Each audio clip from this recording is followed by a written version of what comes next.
selalu. Puji nama Tuhan. Ini penghiburan bagi yang di rumah. Jadi jangan susah, jangan sedih. Yesus sudah bangkit, bersukacitalah. Bersukacitalah senantiasa. Jangan gelisah, apalagi ya sedih. Ya memang semua seperti ini. Kita nggak sendirian, semua.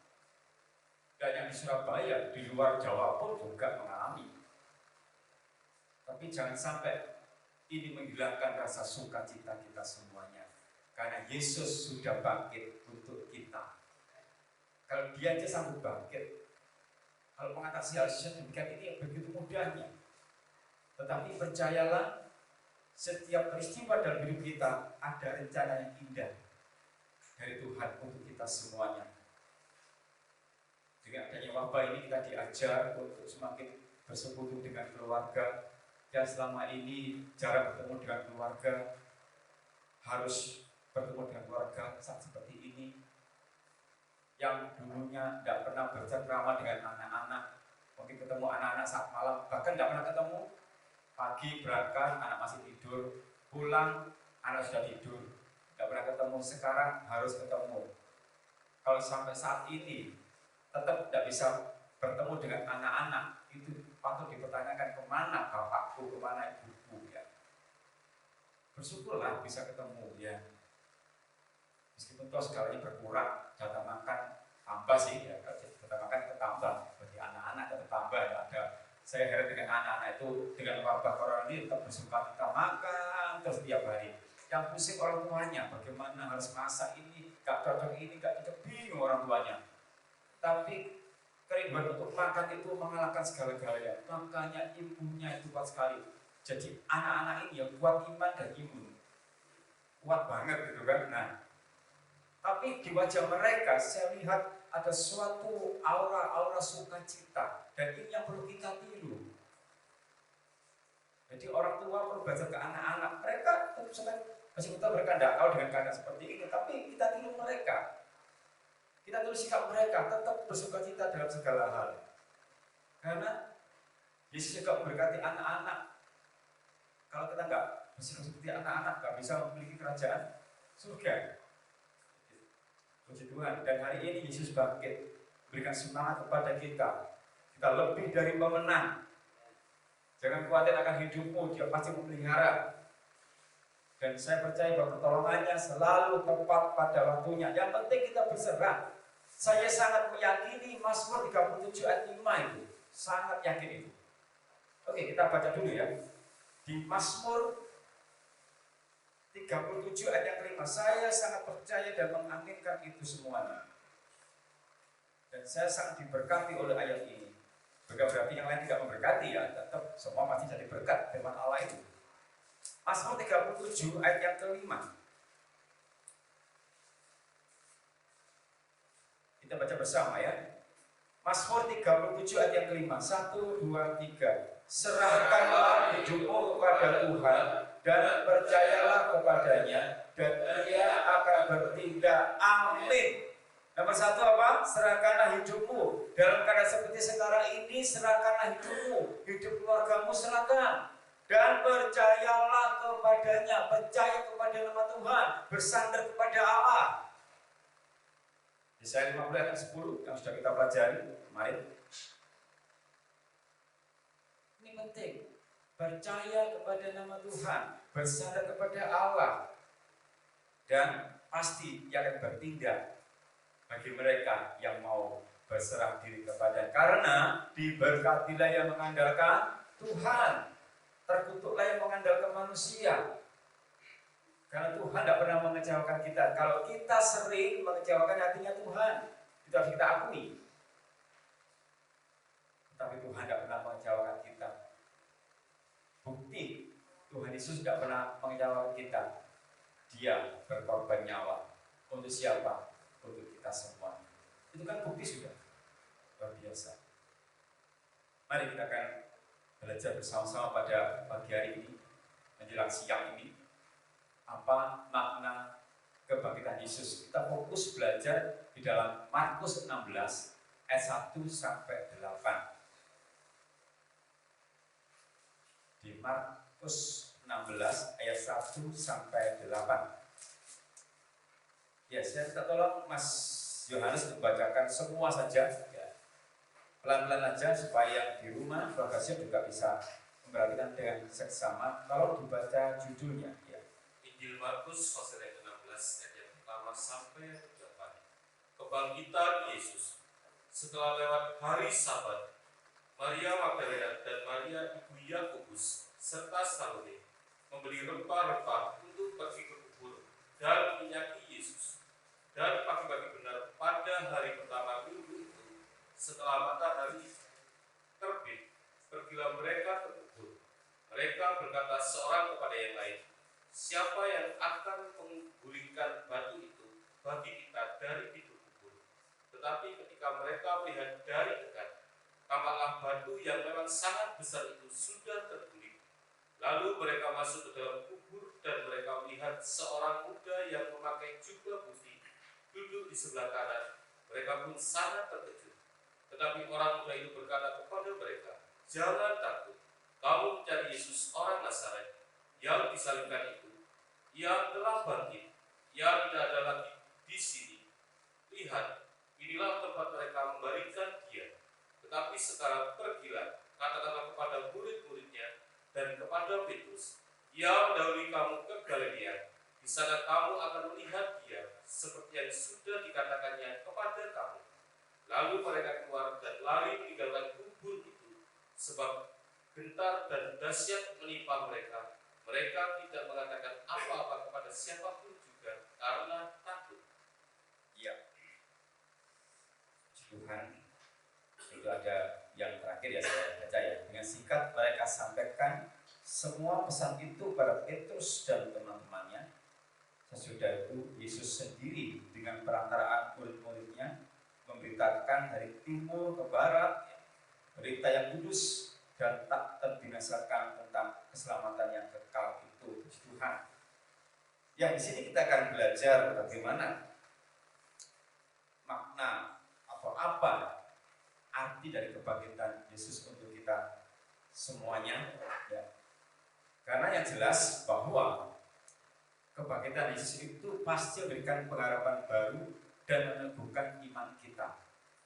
Karena jika Yesus tidak dibangkitkan, maka sia-sialah iman kamu. Karena kita percuma dong beriman kepada orang yang tidak bisa hidup kembali, tidak bisa bangkit. Sebatas mati selesai. Kayaknya pasta tidak bisa apa-apa. Ya percuma dong kita beriman. Karena dengan kebangkitan Yesus ini, kita diteguhkan iman kita bahwa kita tidak salah menyembah Yesus.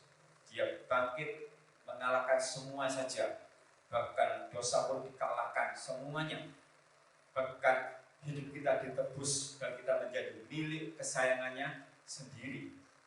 Kita harus bangga dan bersyukur. Terutama saya sangat bersyukur. Karena Yesus luar biasa, sangat luar biasa. Dia memberi surga yang sangat sempurna. Itu saya percaya. Nah, karena itu saya mau belajar terus setia untuk melayani Tuhan. Apapun resikonya saya mau setia melayani Tuhan. Berkumpul, berjuang untuk melayani Tuhan. Yesus bangkit untuk kita. Nah sekarang coba kita renungkan sesaat ya. Seandainya Yesus disalib, terus mati, selesai. Nah terus bagaimana kita?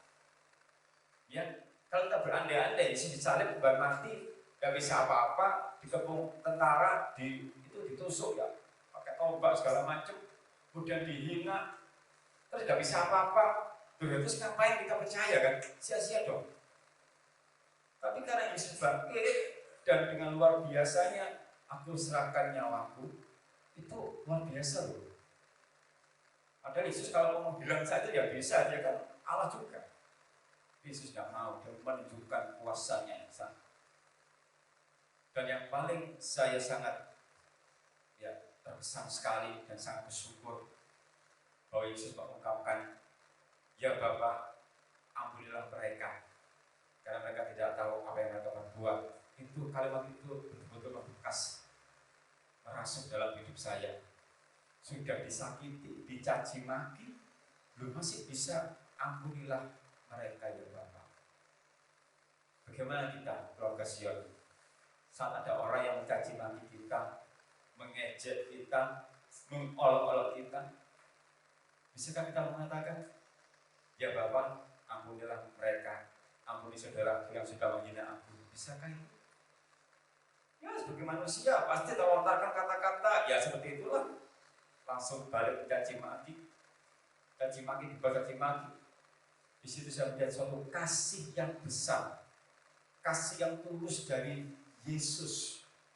Bahkan saat di puncaknya penderitaan masih bisa mengatakan, ya Bapa, ampunilah mereka. Di situ ada kalimat yang mengandung unsur kasih yang sangat-sangat mendalam. Dan Yesus mau kita belajar untuk itu. Yesus mau kita belajar untuk mengasihi. Bukan mengasihi orang yang sudah berbaik dengan kita, tapi bagaimana mengasihi orang yang tidak suka dengan kita, bahkan mengejek kita. Yesus mau mengajar itu semuanya. Saya sampai sekarang sangat diberkati dengan kata-kata Tuhan Yesus, ya Bapa, ampunilah mereka. Itu luar biasa sekali. Dan kita sebagai umat Allah, berkasihan khususnya, mari belajar untuk mengasihi dan mengampuni ya. Mungkin ada anggota keluarga yang menyakiti, ya mungkin juga orang tua yang sering disakiti oleh anak-anaknya. Orang tua bisa mengatakan, ya Bapak, ampuni anakku karena dia menyakiti hatiku. Atau sebaliknya, orang tua kadang-kadang mungkin ya menyakiti hati anak-anaknya. Anaknya bisa mengatakan, ya Bapak, ampuni papaku yang sudah menyakiti aku. Mertua, menantu saling menyakiti, menantu bisa mengatakan, ya Bapak, ampuni mertua. Betapa indahnya itu bisa terjadi dalam kehidupan kita. Hidup dalam pengampunan itu ada damai, sejahtera, itu pasti. Tapi kalau saling membalas, saling caci maki, aduh, bagaimana ada sejahtera? Tidak akan ada. Dan Yesus bangkit memberikan kita suatu kemenangan yang besar, kemenangan dari dosa, kemenangan dari hidup lama, agar kita masuk menjadi ciptaan yang baru di dalam Tuhan Yesus Kristus. Nah, mari kita akan belajar dari Markus 16 ayat 1 sampai 8 ini tentang kebangkitan Yesus. Ya. Yang pertama adalah bagaimana kita akan belajar ayat yang ke-1 sampai yang ke-5 ini kita akan ketahui dulu tujuan kunjungan para wanita. Ya. Tolong dibaca ayat 1 sampai 5 dulu. Ya. Ini tujuan kunjungan para wanita ini sebagai pengantar dulu. Nanti kita akan masuk ke makna dari kebangkitan Yesus. Ya. Ayat yang pertama, setelah lewat hari Sabat, Maria Magdalena dan Maria ibu Yakobus serta Salome membeli rempah-rempah untuk pergi ke kubur dan meminyaki Yesus. Dan pagi-pagi benar pada hari pertama minggu itu, setelah matahari terbit, pergilah mereka ke kubur. Mereka berkata seorang kepada yang lain, siapa yang akan memberikan batu itu bagi kita dari pintu kubur? Tetapi ketika mereka melihat dari dekat, tampaklah batu yang memang sangat besar itu sudah terguling. Lalu mereka masuk ke dalam kubur dan mereka melihat seorang muda yang memakai jubah putih duduk di sebelah kanan. Mereka pun sangat terkejut. Jadi ayat 1 sampai 5 ini merupakan tujuan kunjungan para wanita. Mereka mau meminyaki mayat Yesus ya. Karena memang suatu tradisi saat itu ya, mau memberikan minyak itu sebagai rasa hormat dan kasih. Jadi tradisi saat itu, jika ada orang yang ingin menghormati seseorang begitu, mereka mempersembahkan yang terbaik. Dan memberikan yang terbaik itu adalah minyak. Jadi minyak saat itu merupakan hal yang paling utama dia miliki. Itu wujud dia menghormati, mengasihi seseorang. Dia memberikan yang terbaik. Dan saat itu memang minyak itu gambaran suatu hal yang sangat baik yang dimiliki. Itu karena ya kalau sekarang ini ya, seperti ya perhiasan atau apa gitu, atau finansial kita berkat Tuhan melimpah, atau sesuatu hal yang paling baik yang kita berikan untuk Allah, untuk Yesus. Karena zaman itu tradisinya adalah kalau menunjukkan rasa hormat dan mengasihi, mereka berikan minyak. Bagi mereka minyak itu mahal harganya. Jadi saat itu minyak itu adalah yang paling baik, terbaik, persembahan yang terbaik. Nah, kalau sekarang ini, di zaman sekarang ini, apa yang bisa kita berikan untuk Allah? Berikan yang terbaik. Berikan yang terbaik, jangan setengah baik. Karena apa? Allah, Yesus, kalau berikan kita pasti yang terbaik. Dan kita pun juga berikan yang terbaik untuk Yesus. Berikan itu, kemampuan, talenta, apapun itu berikan yang terbaik. Jangan setengah-setengah, layani dengan yang paling baik. Beribadah dengan yang paling baik. Karena Allah kalau memberkati kita nggak nanggung loh. Dan Dia menunjukkan kuasanya, aku sanggup memberkati kamu di saat yang kamu butuhkan. Bahkan cara kerja Allah di luar akal pikiran manusia. Dan itu pasti yang terbaik. Nah, para wanita ini mau memberikan yang terbaik sebagai ungkapan hormat dan kasihnya. Kita renungkan dalam diri kita masing-masing berkasihan bagaimana selama ini kita beribadah. Sudahkah berikan yang terbaik? Sudahkah berikan pelayanan yang terbaik? Atau ogah-ogahan kalau melayani? Atau separuh-separuh kalau melayani? Berikan yang terbaik. Yesus mati di kayu salib itu yang terbaik loh untuk kita. Itu totalitas. Yesus sangat mengasihi kita sampai rela mengorbankan nyawanya sendiri. Yesus gembala yang baik rela memberikan nyawanya bagi domba-dombanya. Nah, kalau kita renungkan diri kita selama ini, sekali kita melayani Tuhan dengan ogah-ogahan, dengan antara mau dan tidak, nggak ada semangat sama sekali. Padahal Yesus kalau melayani tidak pernah ada kata lesu, letih, tetap bersemangat. Puji Tuhan, ya, minyak itu gambar berikan yang terbaik untuk Yesus. Tapi faktanya mereka tidak menjumpai mayat Yesus dan mereka tidak menduga kalau Yesus bangkit. Padahal Yesus sudah memberitahukan bahwa nanti Dia akan mati dan bangkit kembali. Ya mungkin juga ini lupa atau lupa dengan firman yang disampaikan, mungkin juga seperti itu ya. Karena sudah diberitahukan di Markus 8. Ini kan di Markus 16. Dan di pasal 8 itu, 9 dan 10 sudah diberitahukan bahwa nanti terjadi kematian Yesus dan bangkit pada hari ketiga. Tapi para wanita ini nggak menduga waktu dia datang ke sana, Yesus sudah bangkit. Markus 8 ayat 31. Di Markus pasal 8 ayat 31. Kemudian mulailah Yesus mengajarkan kepada mereka bahwa anak manusia harus menanggung banyak penderitaan dan ditolak oleh tua-tua, imam-imam kepala dan ahli-ahli Taurat, lalu dibunuh dan bangkit sesudah 3 hari. Pasal 9 ayat 31. Pasal 9 ayat 31. Pasal yang 9 ayat 31. Sebab ia sedang mengajar murid-muridnya, ia berkata kepada mereka, anak manusia akan diserahkan ke dalam tangan manusia, dan mereka akan membunuh dia. Dan 3 hari sesudah ia dibunuh, ia akan bangkit. Pasal 10 ayat 33 sampai 34. Pasal 10 ayat 33 sampai 34. Ayat 33. Katanya, sekarang kita pergi ke Yerusalem, dan anak manusia akan diserahkan kepada imam-imam kepala dan ahli-ahli Taurat, dan mereka akan menjatuhi dia hukuman mati.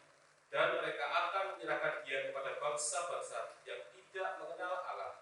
Dan ia akan diolok-olokkan, diludahi, disesat, dan dibunuh. Dan sesudah 3 hari ia akan bangkit. Berapa kali diberitahukan ini? 3 kali. Dengan kalimat yang sama, bahwa akan bangkit pada hari yang ke-3. 3 kali disampaikan firman, lupa. Ya wajar, karena mungkin keadaan, ya karena sibuk, atau karena ya mungkin ada sedikit lupa-lupa begitu. Nah sehingga para wanita ini kaget, loh kok bangkit? Padahal sudah 3 kali diberi tahu kan, karena judulnya masing-masing pasal ini ya, saya beritahukan ya, coba kembali ke pasal 8 ya. Ayat yang ke-31 itu judulnya pemberitahuan pertama. Ya, di ayat 31 di pasal 8 pemberitahuan pertama. Pasal 9 ayat 31 judulnya pemberitahuan kedua. Pasal 10 ayat 33 sampai 34 judulnya pemberitahuan ke 3 kali difirmankan dengan tema yang sama. Lali. Nah, terus kemudian kan di rumah pernah ke Sion, beberapa kali firman disampaikan lupa. Maka melupa karena tidak ingat sama ya. Ya itu. Sama kan? Persis toh. Bagi pada hari yang ke-3. Nah, apakah berdosa? Tidak. Karena apa? Kemampuan manusia terbatas. Allah tahu kok. Makanya firman Allah sampaikan dengan ulang berulang. Kita ulangkan kan sudah mengatakan, ya. Sampaikanlah firman itu kepada anak-anakmu, keluargamu, ya, dengan ulang berulang supaya tidak. Nah, jadi kalau ada tema yang sama dalam satu gereja dalam penyampaian firman, bukan berarti karena tema liar ya, bukan. Itu tuh supaya tidak lupa. Tidak apa-apa kok. Di mana ada pengakuan, ada pengampunan. Ya aku saja Tuhan, aku lupa Tuhan. Nah kalau lupa firman bagaimana bisa melakukan? Kan tidak mungkin. Jadi harus ingat firman dulu, ya. Diresapi dulu, direnungkan dulu seperti Daud katakan, merenungkan Tauratmu siang dan malam, ya. Baru melakukan. Gak mungkin kalau ini gak direnungkan, gak diingat dulu terus melakukan. Dilakukan apa? Kan gitu. Jadi para wanita ini kaget dan menduga loh, bangkit padahal sudah diberi tahu. Makanya seringkali bacalah firman setiap hari biar tidak lupa. Bagaimana? Ya setuju, setuju memang. Mau saya cek karena lupa, makanya saya harus baca terus biar gak lupa. Saya akui. Manusia terbatas. Kadang saya nulis keliru loh, kok keliru ayat itu? Salah, beda pasal mirip ayat. Loh, bagaimana? Iya. Tapi Tuhan tahu isi hati saya, itu alasan saja sih, alasan saja. Ya. Jadi sudah ditentukan 3 kali masih lupa. Jadi para wanita ini mau memberikan yang terbaik loh, kok gak ada ngomongin nanti. Gitu. Nah, mau korban ke gereja, loh kok gak ada, kok sebut ngomongin, oh iya kan, loh enggak, kan live streaming, oh iya lali, gitu ya. Nah, biasa tidak memperdalam soal ini, masalah lupa dan lupa, karena itu masalah manusiawi. Ya. Sekarang yang kedua, penjelasannya berita kebangkitan ayat 6 sampai 7. Kita kembali ke Markus tadi, pasal 16 ayat 6 sampai 7. Ini masih pengantar dulu ya. Nanti kita akan masuk apa makna sesungguhnya dari kebangkitan ini sebagai pengantar dulu ya. Berita kebangkitan ayat 6 sampai 7. Di Markus pasal 16 ayat 6 sampai 7. Ya. Tetapi orang muda itu berkata kepada mereka, jangan takut, kamu mencari Yesus orang Nazaret yang disalibkan itu. Ia telah bangkit. Ia tidak ada di sini. Lihat, inilah tempat mereka membaringkan dia. Tetapi sekarang pergilah, katakanlah kepada murid-muridnya dan kepada Petrus, ia mendahului kamu ke Galilea. Di sana kamu akan melihat dia, seperti yang sudah dikatakannya kepada kamu. Ada suatu perkataan, ya. Ia telah bangkit. Ia tidak ada di sini. Ini ada suatu makna yang mendalam bahwa Yesus itu hidup. Yesus sudah bangkit. Dan ini menggenapi apa yang dinubuatkan yang sudah kita baca tadi di Markus 8 ayat 31 ya. Kemudian pasal 9 31 dan pasal 10 ayat 33 sampai 34. Jadi kalimat awal tadi itu di samping juga sudah memberitahukan Yesus bernubuat bahwa ini terjadi, dan kalau Yesus bernubuat pasti terjadi, tidak mungkin bleset. Karena firman Allah itu ya dan amin, tidak mungkin bleset. Kalau Yesus sudah bernubuat mengatakan sesuatu, maka pasti terjadi. Sudah, sedang, dan pasti terjadi. Gak mungkin tidak. Dan 3 kali pemberitahuan di Markus 8 31, di pasal 9 31, dan pasal 10 33 sampai 34, itu ada semua nubuatan bahwa aku hidup. Karena itu percayalah kepada firman Tuhan. Apapun firman yang kita terima, percayalah. Tinggal kita percaya atau tidak, itu saja. Karena setiap firman yang kita terima itu pasti terjadi dalam kehidupan kita. Tinggal kita percaya atau tidak, believe or not, itu aja. Dan untuk percaya itu, ya memang kadang-kadang tidak mudah juga. Karena ada orang manusia yang mengatakan, masa sih, itu kan kita bertulis manusia juga, pasti ada salahnya juga. Kalau kita terlalu banyak teori seperti itu, kapan kita percayanya? Kalau saya percaya, Alkitab ini benar, tidak pernah salah. Karena ini adalah firman Allah. Tapi ada juga yang menyaksikan, itu kan ditulis oleh orang-orang. Bisa juga salah ketik atau tipu ya, salah ketik atau salah huruf, segala macam. Ya silakan, kalau saya sih nggak setuju dengan itu. Yang penting saya percaya ini firman Allah.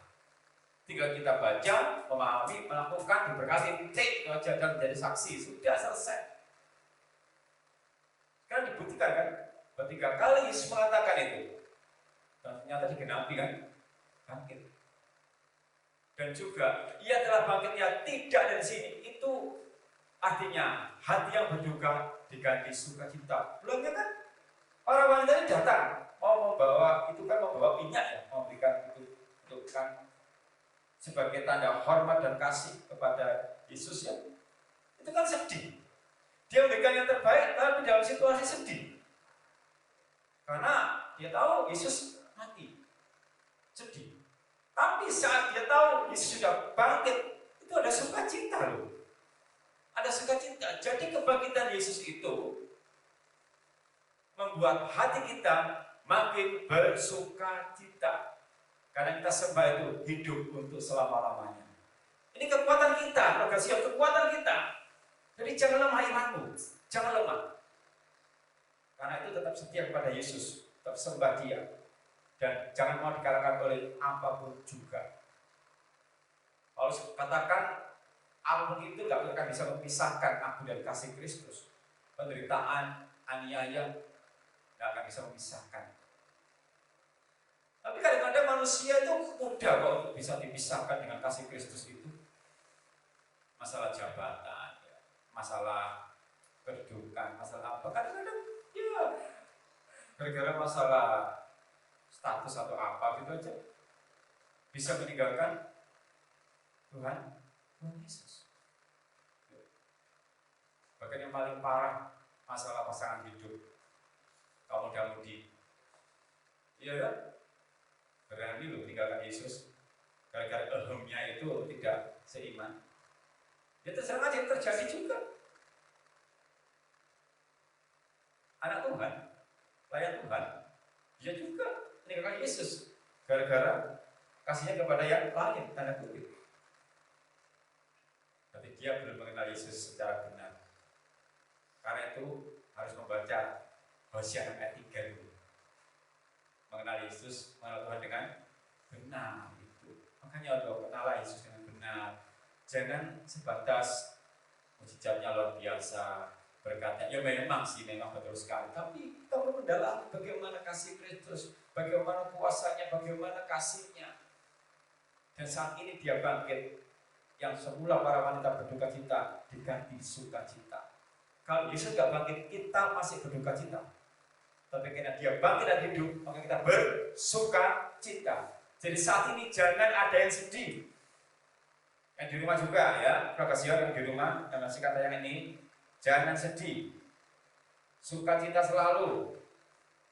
Meskipun mungkin hari ini stok persediaan dapur mungkin berkurang, tetap sukacita.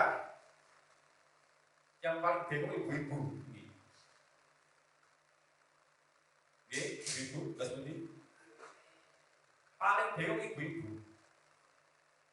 Bapaknya ngono, wis sapa jare bersyukur. Ibu-ibu ya bersyukur tapi ya ngumpet itu loh. Baru kok putu-putu niku, Mbak, ya apa. Kalau ibu-ibu yang suka sapa dapur itu pasti pikir, iki masak opo yo? Masak opo yo? Lagi dimasak wis entek, baru mateng diteni putune nang lawang. Sendangkep antri coba, antri sembako gitu kan. Loh iya. Jadi bagi ini saya masak sesuatu hal yang sangat berbeda. Anak-anakku antri, jadi goreng mas antri. Saya tidak antri, nunggu matang ya soalnya gitu kan. Dan bisa diberi satu lepek, langsung amblas. Gaya apa? Luwe. Saya betul tadi pagi ini saya memasak sesuatu yang spesial banget ya. Rasanya belum pernah masak itu rasanya, nggak tahu ada ide dari mana. Mungkin ada kuasa kebangkitan gitu kan. Jadi masak seperti itu, haleluya, gitu kan. Puji Tuhan, penting itu ya.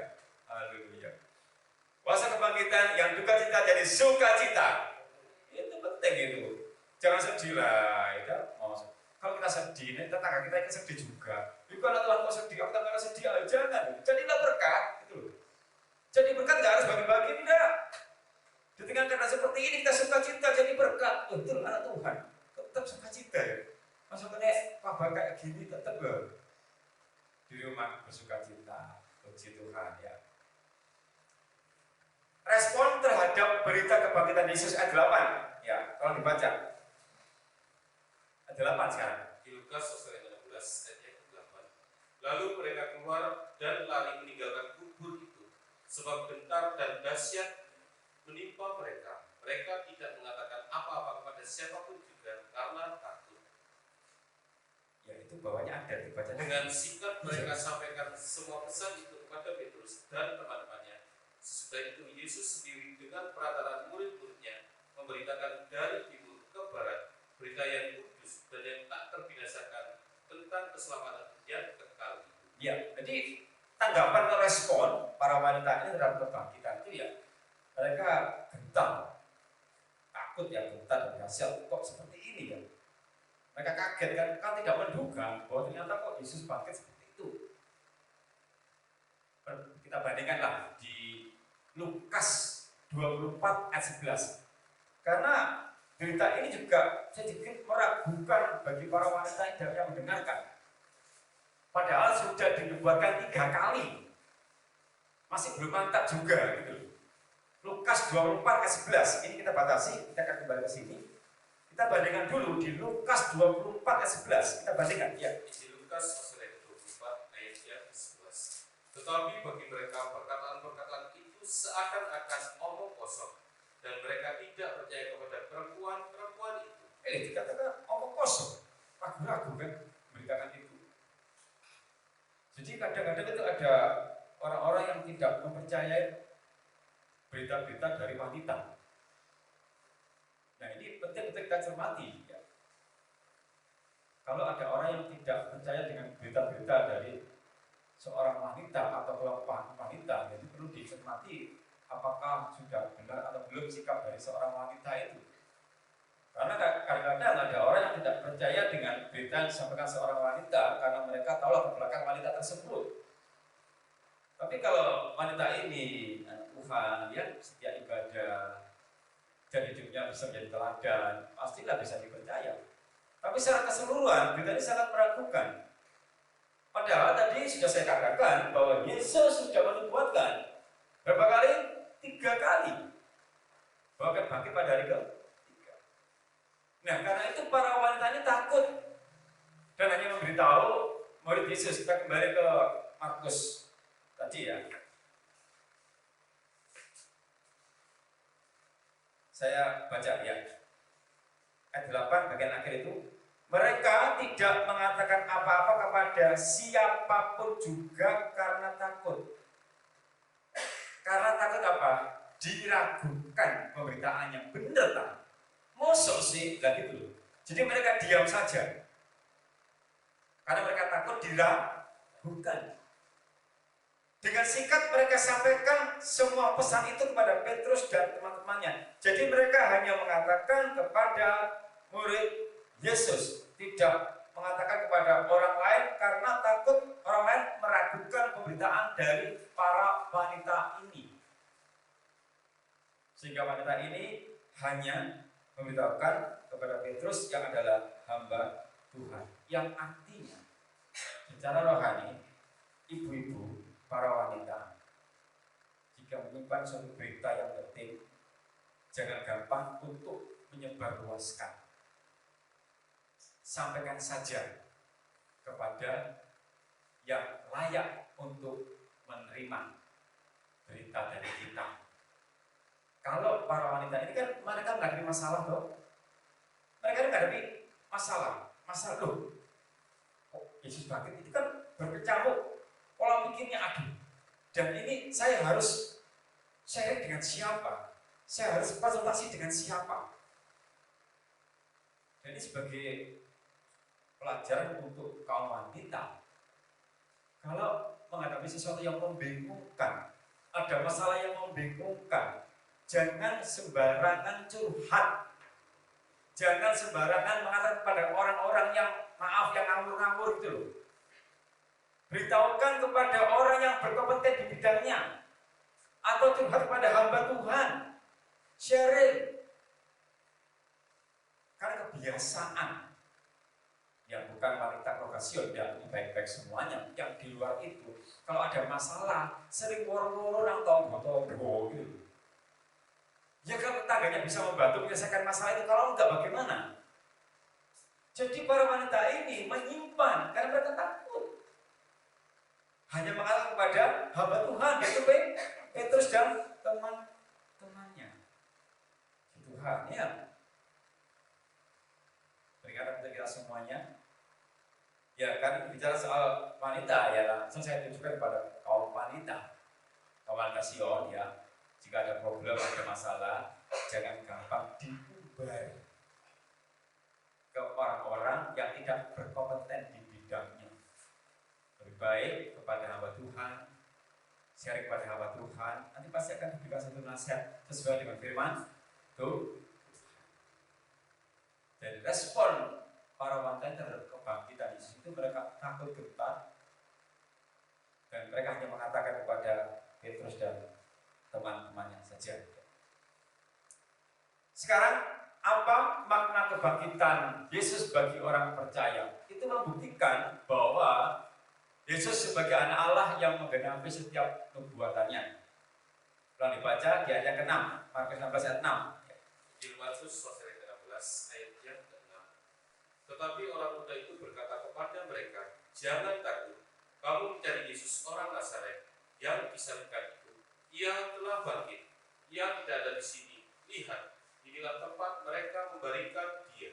Makna kebangkitan Yesus bagi orang percaya itu adalah yang pertama, membuktikan bahwa dirinya sebagai anak Allah yang selalu menggenapi setiap nubuatannya.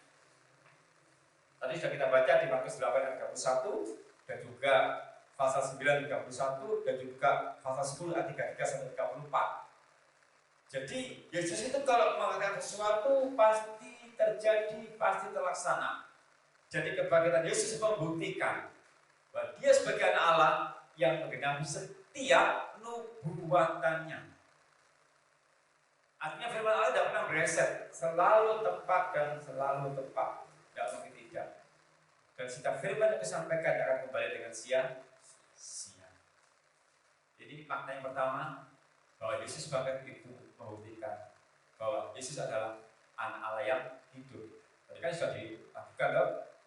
Bahwa dia hidup, ada hari esok. Berarti ada pengharapan kan? Anak Allah siapa? Yesus namanya. Ya, betul. Tanya tadi, bahwa dia hidup, ada hari esok. Nah kalau Yesus tidak hidup, berarti tidak ada hari esok. Anak Allah, Yesus namanya. Kuatkan iman, kasihan.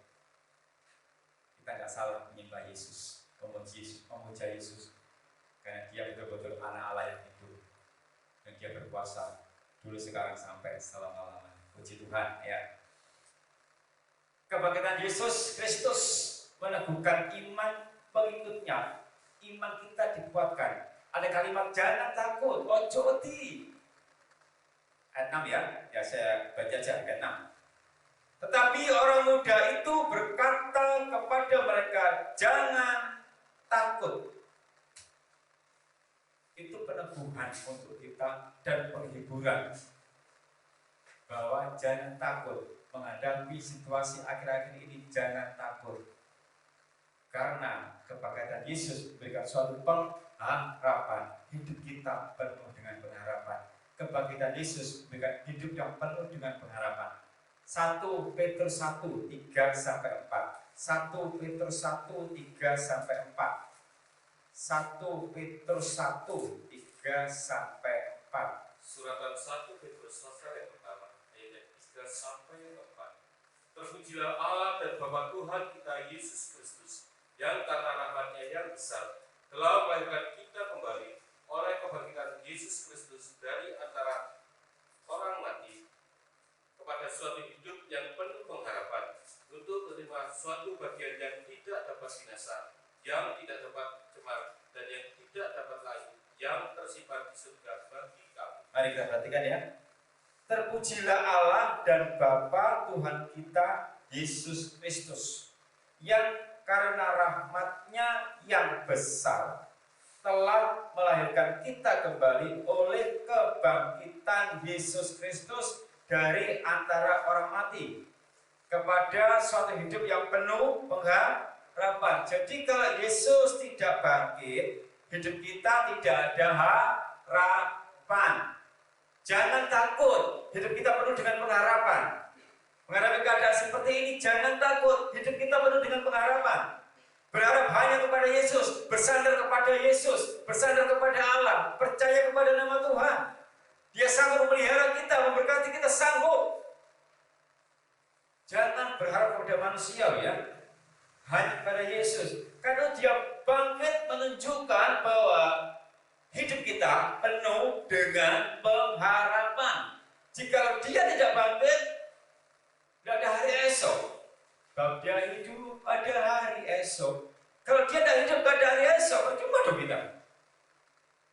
Sebab itu dalam keadaan seperti saat ini, jangan takut. Ya, tetap di dalam Yesus, tetap berharap di dalam Yesus, bersandar kepada Allah. Karena hidupmu penuh dengan pengharapan.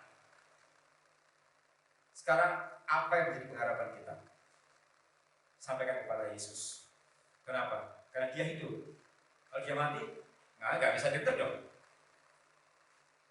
Karena itu kita perlu berdoa meminta segala hal kebutuhan kita hanya kepada Yesus, bukan kepada makam-makam.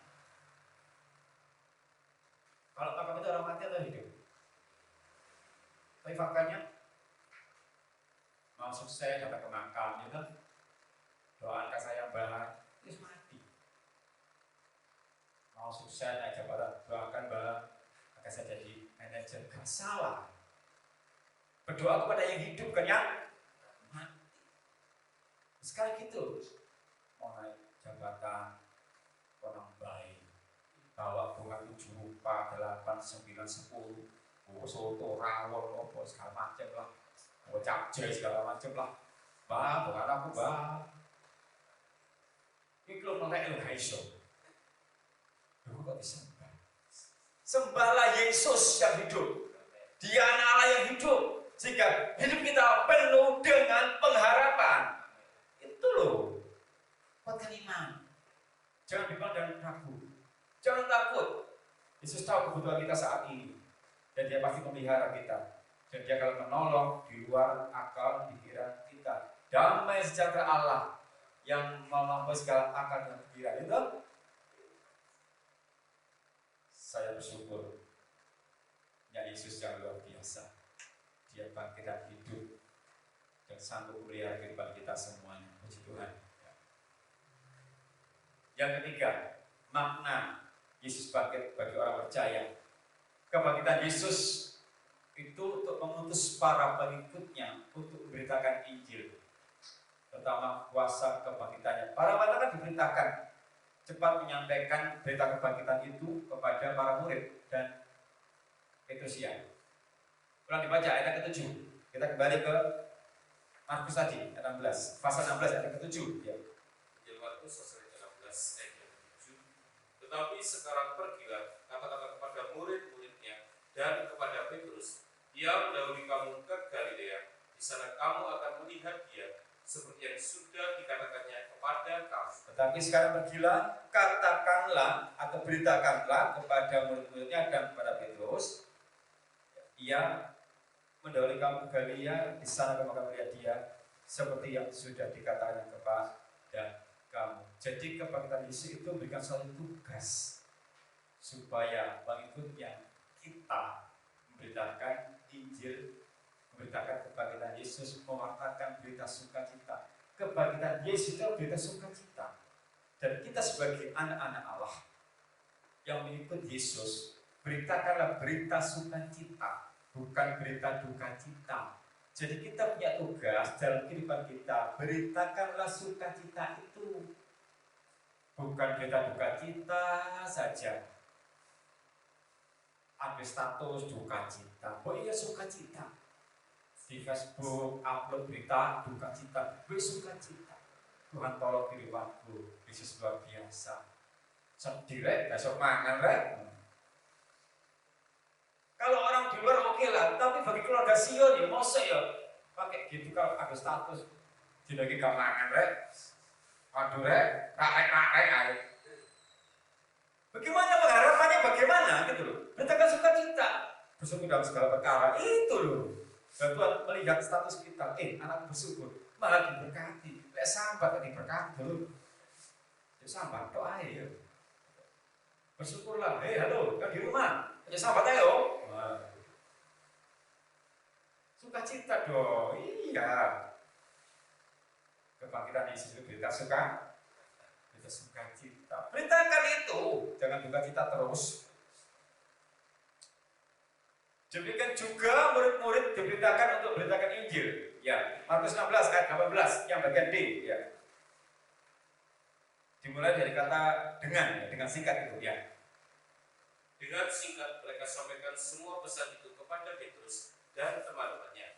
Sesudah itu Yesus sendiri dengan perantaraan murid-muridnya memberitakan dari timur ke barat berita yang kudus dan yang tak terbinasakan tentang keselamatan yang kekal.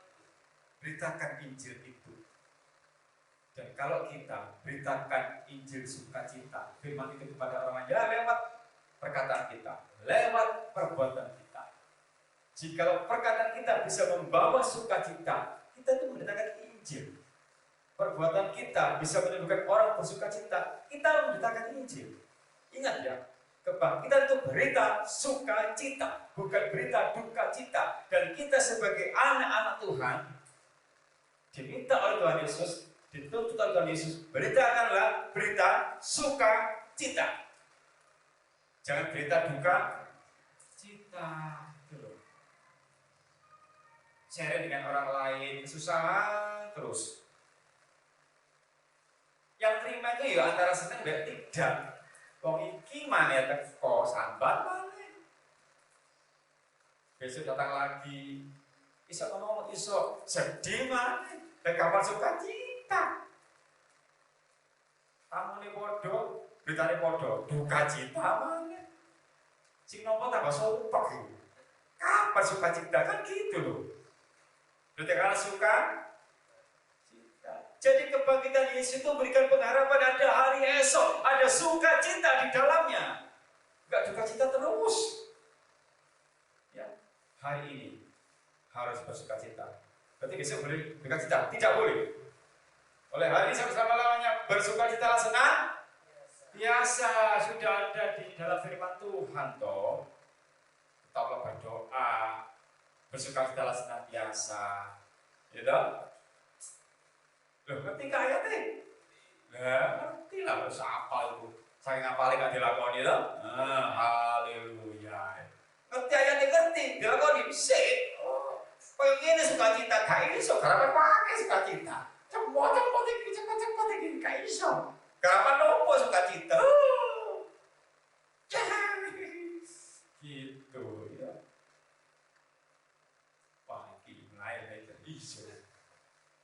Agak harapan sahabat doa ayo. Podo ae, agak harapan akeh. Aku yang agak harapan. Podo ae ya. Haleluya. Setuju lah kasihan? Apa nih setuju? Duka cita deh. Loh, sukacita deh, yo.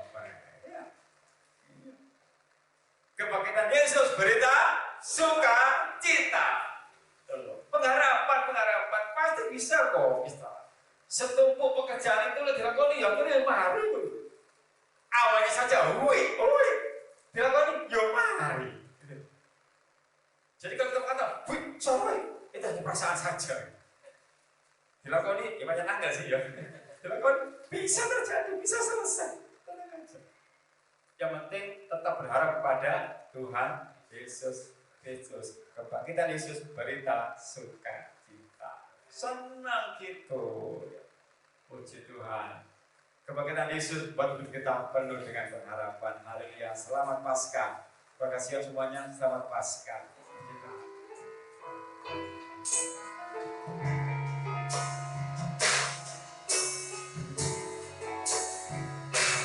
Haleluya. Haleluya. Tuhan itu baik, yang telah selamatkan jiwaku. Hanya karena rahmat-Nya yang besar, sekarang ku telah lahir baru. Suatu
Keluarga Sion,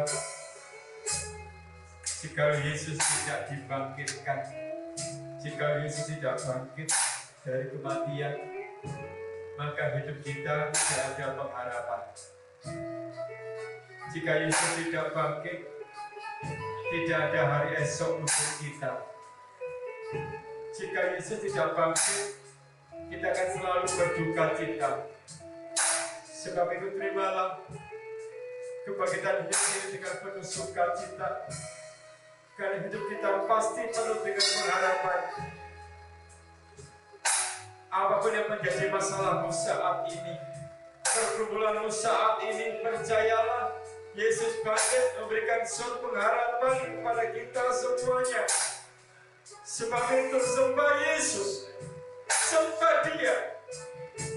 Di dalam Yesus ada harapan yang baru, ada sukacita. Haleluya. Sekarang hidupku penuh pengharapan.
Terima kasih Tuhan. Pada siang hari kami sangat bersuka cita.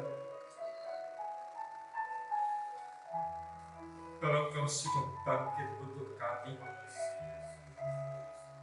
sehingga kami tidak hampa. Hidup kami penuh dengan pengharapan.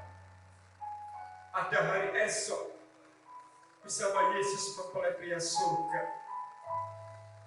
Terima kasih Tuhan. Kebangkitan membawa sukacita yang besar. Duka cita diganti sukacita. Terima kasih Tuhan. Terima kasih. Saya bersyukur untuk berkat firman pengajaran pada siang hari ini yang sudah sangat memberkati kami, menguatkan kami, keluarga Sion, dan juga yang menyaksikan tayangan saat ini. Bila berkat firman pengajaran selalu kami nikmatikan kami rasakan. Dan tetap tuntun kami Yesus, bimbing kami Yesus, untuk bisa melaksanakan yang menjadi kehendak-Mu, menjadi pelaku firman, supaya kehidupan kami juga bisa menjadi berkat dimanapun kami berada. Terima kasih Tuhan, terima kasih Engkau Yesus sudah menyertai ibadah kami dari awal pertengahan hingga selesai. Dengan segala keterbatasan yang ada, kami sangat bersuka cita. Dan juga Aba berdoa untuk keluarga Sion yang ada di rumah, juga yang menyaksikan tayangan ini. Semuanya diberkati Tuhan. Jangan takut, tetap hidup dalam pengharapan. Yesus tidak pernah mengecewakan kita. Yesus tahu yang menjadi kebutuhan kita. Berserahlah kepada Tuhan, percaya kepadanya, dan Ia pasti bertindak. Tetap di dalam Tuhan, tetap setia ibadah, setia berdoa, tetap setia hidup di dalam pengharapan. Berharap hanya kepada Tuhan, mengandalkan Tuhan, karena diberkatilah yang mengandalkan Tuhan. Terima kasih Tuhan Yesus. Biarlah kami semuanya pada saat ini, akhir-akhir ini, tetap setia menanti yang Kau janjikan. Menanti dengan tenang, dengan diam pertolongan-Mu dalam kehidupan kami. Tuhan, kami berdoa untuk bangsa dan negara kami Indonesia. Mohon campur tangan-Mu Yesus, ulurkan tangan kasih-Mu juga untuk menjamah para pemimpin kami yang sedang berjuang keras untuk menyelesaikan masalah bangsa dan negara kami. Memberkati tim dokter, perawat, tenaga medis, kesehatan, dan rumah sakit. Yesus memberkati semuanya. Dan juga yang menjadi korban saat ini sedang tertimpa penyakit ini, Tuhan tolong berikan yang terbaik, dan hanya Kau yang sanggup memberikan yang terbaik. Karena kami percaya kebangkitan-Mu membawa berita sukacita. Terima kasih Tuhan Yesus, terima kasih. Kami bersyukur untuk ibadah pada pagi hari ini. Terima kasih. Dan untuk ibadah kami selanjutnya, dan juga akan diadakan live streaming, juga mohon berkat-Mu selalu. Terima kasih. Kami ucapkan syukur hanya kepada Yesus. Terima kasih. Di dalam nama Tuhan Yesus Kristus, mempelai Dia surga, kata sekali kami. Haleluya. Amin. Selamat Paskah, Tuhan berkati semua.